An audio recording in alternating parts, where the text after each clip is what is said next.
Yes, Mr. 13, two skinny guys on the camera, bang radio, and we're chilling with Statik Selektah. How you doing, my friend? Man. Pleased to meet you, my friend. What's up, man? All the way from Boston here in London, doing your thing. So, you know, I know you've been to London a few times. How'd you feel about the London hip hop scene and stuff? It's dope, man. This is my 4th time here this year. You know, I was out here with DJ Premier. I was out here with Joey Badass. Like, I'm here now. I'm coming back Sunday for the Wireless. But nah, I love it in London, man. Yeah, yeah.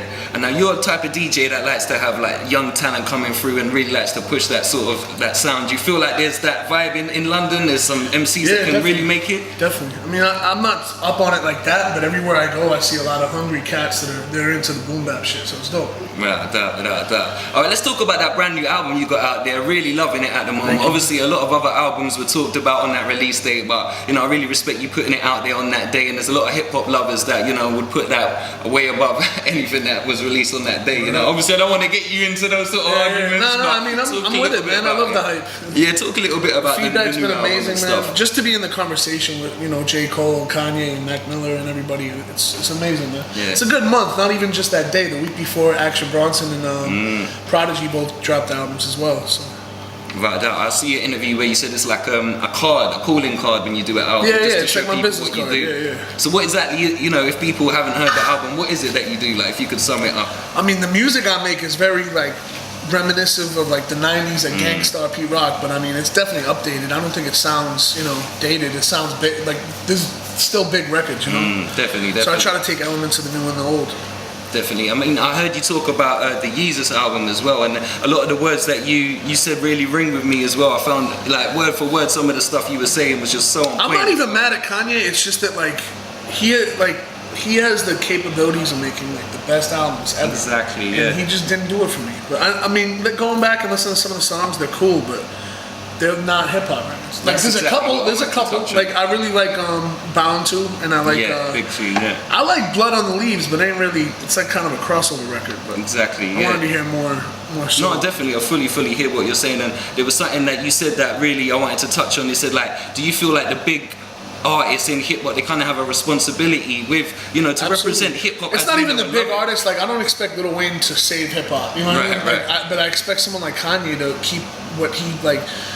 He went from literally like being a Tribe Called Quest stan to being like on the front page of the tabloids. It's like you can bring that with you, man. Like you can do a lot with that. Open doors. So it's just sad that when you get to that actual level, that you end up doing some, you know, world. Like obviously he's gonna do some worldly shit. He did that with Stronger.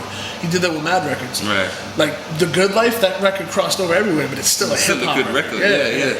No, I definitely feel that. So just looking forward, I mean, I know you'll be touring off this album, other places you wanna touch, other countries you wanna. Yeah, man, I'm on tour right now. I'm going to Croatia Wednesday, Thursday I'm in Paris, then Friday I'm in Paris, and then Saturday we're in Germany at Splash.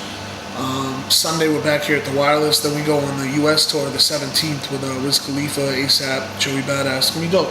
Wow. One question I want to ask you just before we go and we let you get on with the show, is there like a biggest pleasure and pain you have in this hip hop game? Like your biggest pleasure that keeps you going, and the pain that sometimes just makes you wonder. I mean, there's a pleasure and pain with touring, man, because it's like you'll be on tour and you'll be like, I just want to go home, and then you get home and you're like, I want to go back on tour. It's like it's always the opposite, but sometimes I want to just, it depends, bro. Like.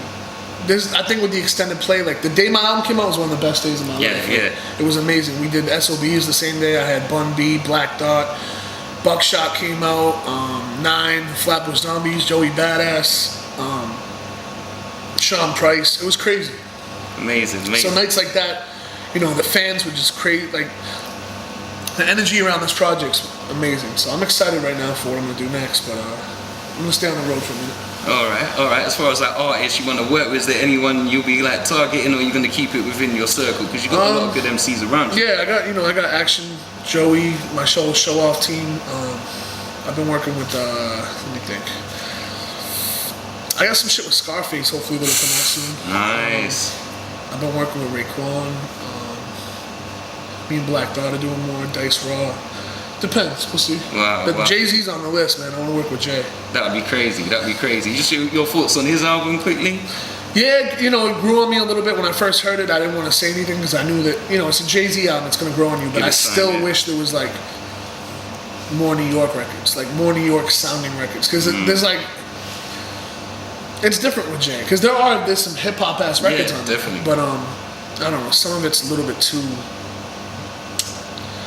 It was like some of it was lackluster to me, and I want to hear what was the last Jay album besides Watch the Throne? Blueprint 3 had crazy shit on it, man. Like, to me, there's no Empire State of Mind on this album. Right. There's no big like Empire State of Mind. Literally like replaced Frank Sinatra in New York. Like, it's crazy.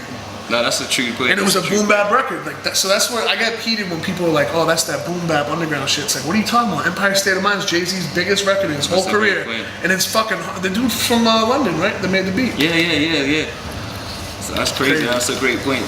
All right, we're gonna let you get on with the show. Just pick up the radio show as well, so people check it out. Show off radio every Thursday night. Eminem, Shade 45, Sirius XM.